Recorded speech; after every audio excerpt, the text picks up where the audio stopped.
ಶಾಲೆ ವರ್ಧಾಪುರ ಶಾಲೆಯಲ್ಲಿ ಶಿಕ್ಷಕಿಯಾಗಿ ಕಾರ್ಯನಿರ್ವಹಿಸುತ್ತಾ ಇದ್ದೇನೆ. ಈ ದಿನದ ಮುಖ್ಯವಾದ ವಿಷಯ ಏನಪ್ಪಾ ಅಂತಂದ್ರೆ, ಶಿಕ್ಷಣ ಫೌಂಡೇಶನ್ ವತಿಯಿಂದ ನೀಡಿರುವಂತಹ ಈ ಒಂದು ಅಭ್ಯಾಸ ಪುಸ್ತಕಗಳ ಬಗ್ಗೆ ನಾನು ಒಂದೆರಡು ಮಾತುಗಳನ್ನಾಡಲು ಇಚ್ಛಿಸುತ್ತಿದ್ದೇನೆ. ಸ್ನೇಹಿತರೆ, ಮುಖ್ಯವಾಗಿ ಈ ಒಂದು ಅಭ್ಯಾಸ ಪುಸ್ತಕಗಳು ಸರ್ಕಾರಿ ಶಾಲೆಗಳಿಗೆ ತುಂಬಾ ಮಹತ್ವದ ಒಂದು ಮೈಲಿಗಲ್ಲಾಗಿದೆ. ಮುಖ್ಯವಾಗಿ ಈ ಪುಸ್ತಕವು ನಿಪುಣ್ ಭಾರತ್ ಮಾರ್ಗಸೂಚಿಯ ಅನ್ವಯ ಬುನಾದಿ ಭಾಷಾ ಸಾಮರ್ಥ್ಯದ ಅಭ್ಯಾಸಗಳನ್ನು ಒಳಗೊಂಡಿದೆ. ಅದರಲ್ಲೂ ಭಾಷಾ ಸಾಮರ್ಥ್ಯಕ್ಕೆ ಒಳಗೊಂಡಂತೆ ಕನ್ನಡ, ಇಂಗ್ಲಿಷ್, ಈ ರೀತಿಯಾದಂತಹ ಇಂಗ್ಲಿಷ್ ವರ್ಕ್ ಬುಕ್, ಗಣಿತ ಅಭ್ಯಾಸ ಪುಸ್ತಕ, ಹಾಗೆಯೇ ಕನ್ನಡ ಅಭ್ಯಾಸ ಪುಸ್ತಕಗಳನ್ನು ನೀಡ್ತಾ ಇದ್ದಾರೆ.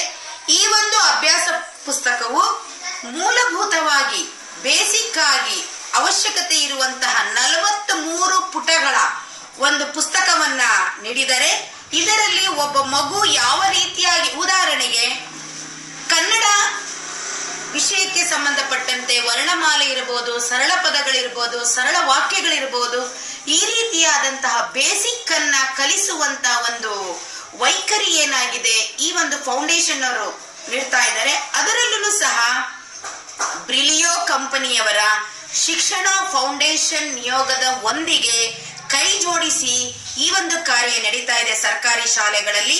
ಒಟ್ಟಾರೆ ಸ್ನೇಹಿತರೆ ಹೇಳ್ಬೇಕಂತಂದ್ರೆ, ಸರ್ಕಾರಿ ಶಾಲೆಗಳಲ್ಲಿ ಕಲಿಯುವಂತಹ ಮಕ್ಕಳಿಗೆ ಎಲ್ಲ ರೀತಿಯಂತಹ ಕಲಿಕೆಯಲ್ಲಿ ಹಿಂದುಳಿದ ಮಕ್ಕಳಿಗೂ ಹಾಗೂ ಕಲಿಕೆಯಲ್ಲಿ ಮುಂದುವರೆದಂತಹ ಮಕ್ಕಳಿಗೂ ಈ ಒಂದು ಪುಸ್ತಕ, ಈ ಅಭ್ಯಾಸ ಪುಸ್ತಕಗಳು ತುಂಬಾ ಸಹಕಾರಿಯಾಗಿದೆ.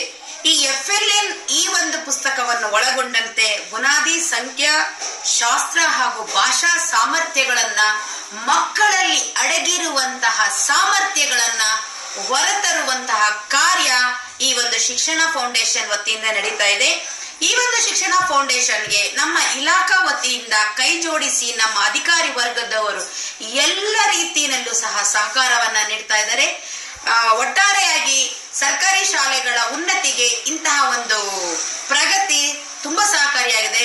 ಮತ್ತೊಮ್ಮೆ ಮಗದೊಮ್ಮೆ ಧನ್ಯವಾದಗಳನ್ನ ಆ ಒಂದು ಶಿಕ್ಷಣ ಫೌಂಡೇಶನ್ಗೆ ತಿಳಿಸುತ್ತಾ, ಮಕ್ಕಳಲ್ಲಿ ಅಡಗಿರುವಂತಹ ಪ್ರತಿಭೆಗಳನ್ನ ಹಾಗೂ ಕೌಶಲ್ಯಗಳನ್ನ ಹೊರತರುವಂತಹ ಒಂದು ಶೈಲಿ, ಸಾಮರ್ಥ್ಯ ನಡೀತಾ ಇದೆ ಅಂತ ಹೇಳೋದಕ್ಕೆ ಇಷ್ಟಪಡ್ತೀನಿ.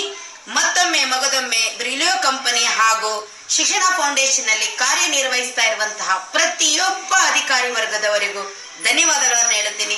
ಎಂದೆಂದಿಗೂ ಸಹ ಸರ್ಕಾರಿ ಶಾಲೆಗಳನ್ನ ಉನ್ನತ ಮಟ್ಟದಲ್ಲಿ ಸಾಗಲಿ ಅಂತ ಹೇಳ್ತಾ, ಸಹಕಾರವನ್ನ ನೀಡ್ತಾ ಇರ್ತಕ್ಕಂಥ ಅಧಿಕಾರಿ ವರ್ಗ ಆಗಿರ್ಬೋದು, ನಮ್ಮ ಶಿಕ್ಷಕರಾಗಿರ್ಬೋದು, ಹಾಗೂ ಅಲ್ಲಿ ಮಾಡ್ತಾ ಇರ್ತಕ್ಕಂಥ NGOs ಸಹ ಮತ್ತೊಮ್ಮೆ ಮಗದೊಮ್ಮೆ ಧನ್ಯವಾದಗಳು. ಜೈ ಹಿಂದ್, ಜೈ ಕರ್ನಾಟಕ, ವಂದೇ ಮಾತರಂ.